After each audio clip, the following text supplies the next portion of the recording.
একাংশ উত্তেজিত পুৰুষ মহিলা দৃশ্যটো দেখিলেই বুজিব পাৰি খঙত উগ্ৰমূৰ্তি ধৰি আছে দলটোৱে কিয়নো তেওঁলোকে আজি দীৰ্ঘদিনৰ পাছত কাষতেই পাইছে জনপ্ৰতিনিধিগৰাকী গতিকে খুদাই এৰাত নাই আজি বিধায়কগৰাকী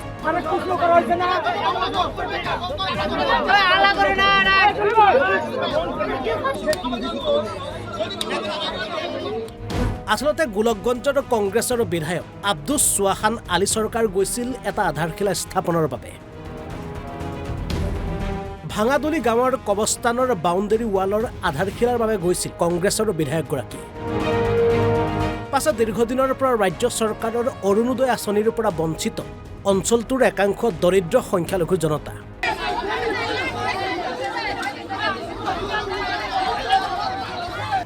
গতিকে অৰুণোদয় নোপোৱাৰ সকলো ক্ষোভ উজাৰি দিছে কংগ্ৰেছী বিধায়কগৰাকী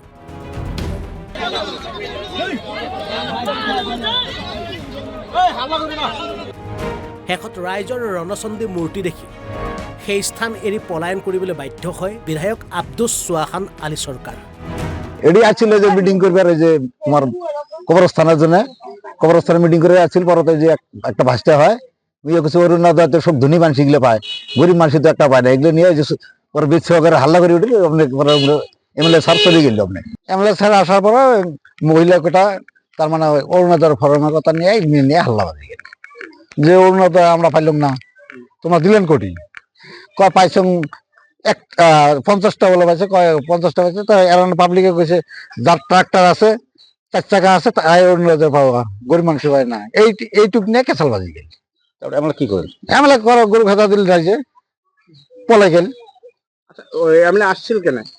ওই উদ্বুনি করবে কামের একটা উদ্বুনি করবে এটা কোন গ্রাম এইটা তার মানে পুচ্ছে আমার মহাদারা মানসি ভোটার শোক তার মানে ভাঙাডুলি এরিয়া হচ্ছে নদী ভাঙি